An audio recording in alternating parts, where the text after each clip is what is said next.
Hello everyone, Rare Model Reviews here, and today we'll be reviewing the SH Figuarts Trunks. So this one is actually, I don't believe it's as new as something like the Vegeta Awakened Super Saiyan Blood I reviewed last week, but this one, it has some things going on for it that makes it feel like it's a bit newer, but there are also a lot of drawbacks to it, which I will go over later. So going off of looks alone, standard SH figure that you expect. It looks amazing, very detailed. And it also has a lot of cool accessories and things that really make this thing stand out, and personally I really like. Like for example, the sword here looks just like amazing. The jacket, like all the little wrinkles in the clothes, all the details, it looks amazing. Now I'm going to actually be doing something a little different with this one here. I'm going to be doing the accessories first, and you will see exactly why very soon. Also, might have just got a hint there if you noticed that with the sword. So one thing I want to point out is this thing comes with the standard head here, which is, Trunks in his normal form, dare I say. However, I believe this one's actually marked as being a Super Saiyan Trunks now that I think about it, or rather Super Saiyan Future Trunks. I guess I'll go over hands first, actually. So you, of course, have the standard closed fists here. Also have some key blast hands here.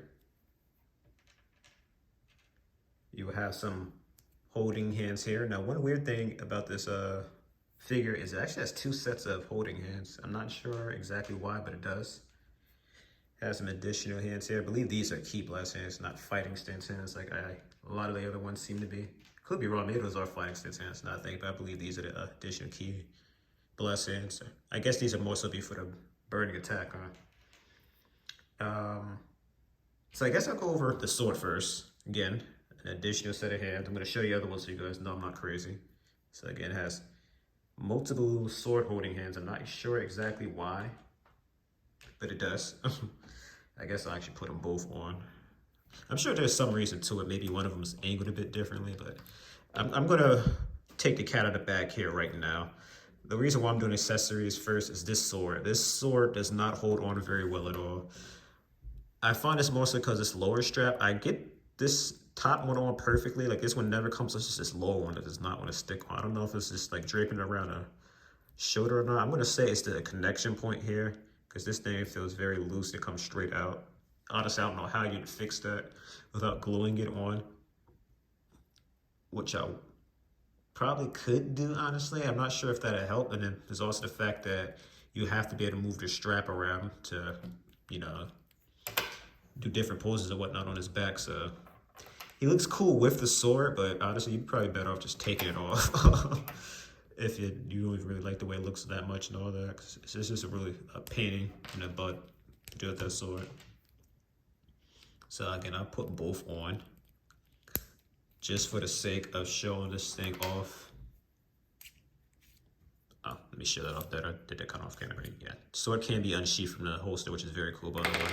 It has a nice little silverish paint to it, so it looks pretty good. I can't complain about it. So to get the the sword off, you just take that out, that little bottom part there out, and then you put it right in the hand here, just kind of spin it inside, and then you would put the hand right back on inside there, and I'm gonna, of course, put the bottom part on, and the sword holds in perfectly, as you can imagine. No problems with the sword.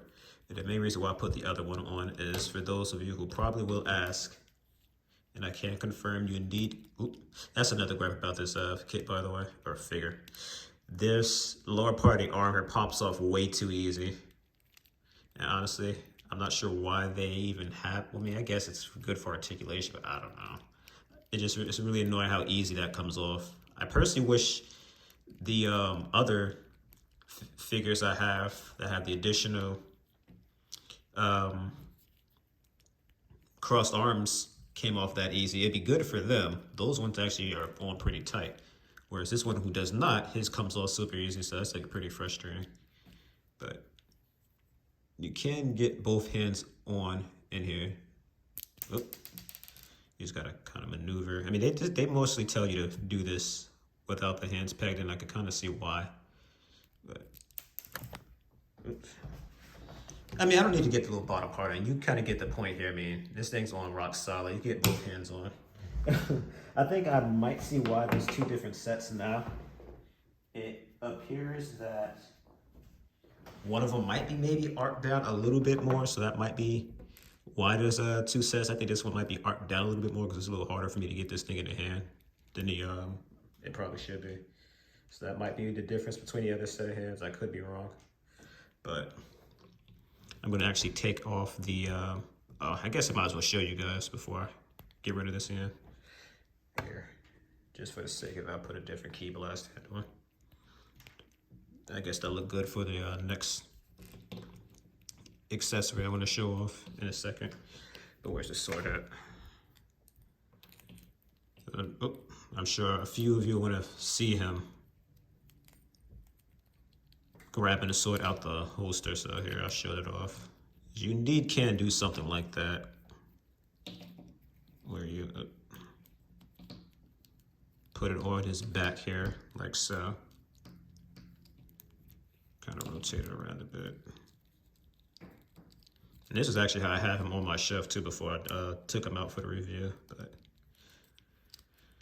it takes a lot of finagling, but you can get him posed to where he has a strap connecting and, you know, he's taking the sword out. I'm not going to sit there and fiddle around with it because, again, I'm going to be here all day doing so. But, again, you get the gist of what I'm trying to do here.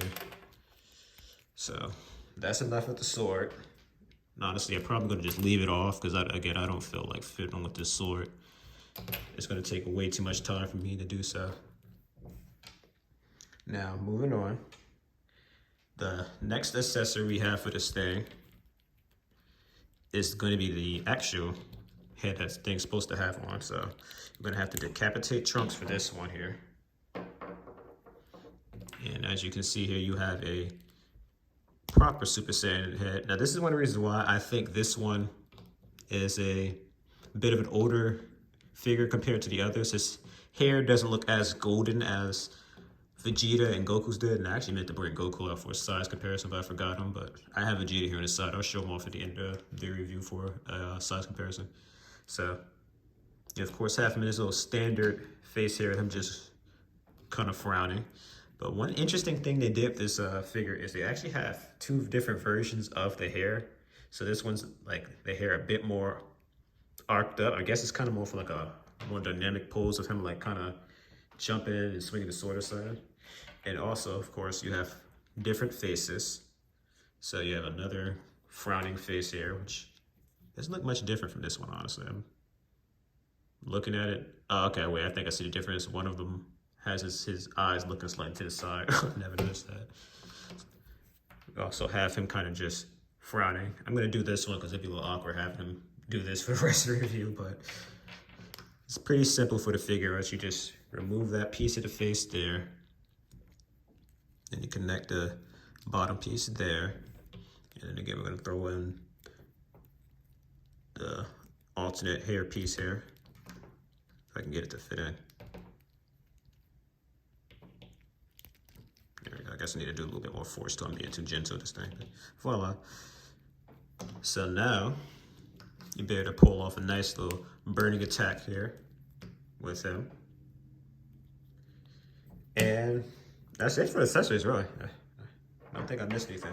So we're going to actually go ahead and go into articulation here now. So one thing I also want to point out is the jacket here looks, like if you don't have the jacket on here, he looks kind of crazy. So yeah, you definitely want to make sure you have the jacket on here just right to avoid that little awkward looking thing there. But I do like the jacket though. It's like this little softest material. It's pretty flexible. For the most part, it doesn't get in the way of your articulation. Although it looks a little awkward in the back here because then it has like this piece here that kind of flaps over it or whatever, and under it is. That looks strange, but besides that, I still like the way this looks pretty well. They did a pretty good job, the colors and the overall materials they used there. So the articulation on him is pretty good. Might even be better than a few of the other figures. Again, that arm joint really bothers me though because it comes off so easy. But besides that, I mean, the articulation is flawless. I don't think I ever put that hand on very well. There we go. Now that's on secure. And you have a 360 on the wrist here. Arms can move back and forth. They're kind of on this hinge, I guess you call that. The waist is pretty good. It's like double jointed, so it can move with a wide variety of different ways, side to side. Belt here also individually articulated. It could go like 360, it looks like. I don't know why you'd want to do that, but you can. I think I already showed off the arms could like connect or whatever, so you could probably pull off a decent cross arm pulls with him too. Also, if I had the sword in the hand, you can also do that signature pose he does in the show. If you remember, it looks something like this. So I had to point that out. The legs, surprisingly, he can do a split here, which is the thing I was saying before. It's like, I think this is an older figure, but some of the newer ones can't even do splits. So his articulation is like incredible. Perfect leg bend. The toe, I'd even argue, moves out a lot more than some of the other ones do. They don't really point the other way, but 360 at the ankle as well. Move it side to side. He doesn't have any movement at the boot, but I don't think many of them really do. Move his legs a little bit there. I just always am a little nervous moving the legs so crazy, but I don't think I missed any of the articulation. Again, you really want to watch this. How easy this comes out. I can imagine something snapping. And these things are usually pretty sturdy, but still, I don't want to break any. I haven't yet. I don't want to. So that's really it for articulation. So I'm going to go ahead and do a nice little size comparison. So Vegeta is a little shorter than his son. If you go from the forehead there, the hair makes Vegeta look taller, but no, Trunks is definitely taller, especially if you look at the shoulders as well. So in conclusion, I still will recommend Trunks, but again, I want you guys to keep things in mind, such as, again, the sword, which is a big one for me. The sword being so awkwardy to put on, coming off so easy, was a major turn off for me here. I'd recommend this thing, but not as highly as some of the, dare I say, more simpler ones. And it's funny too, it's like when it comes to backpack accessories on these Figuarts, they always drop the ball, in my opinion, on these type of things. Like, again, most of the ones with capes, they always fall a little short to me. And then now we have the sword here, which they could have had connected on a little better. I personally think that maybe if they did more of a ball joint like they do with the hands, this would have came on better. I don't know why in the world they decided to use this strange little soft plasticky friction-based thing, because again, it does not work at all in my opinion. And it could have been better done if they, again, went with a more sturdier connection for it. So I guess that's really it, honestly. I was going to try to do one last pose here, but I feel like I'd be dragging a review if I do so. So I'm probably just going to call the review here. So again, this has been Rare Model Reviews. Like, comment, and subscribe. And I'll see you in the next review.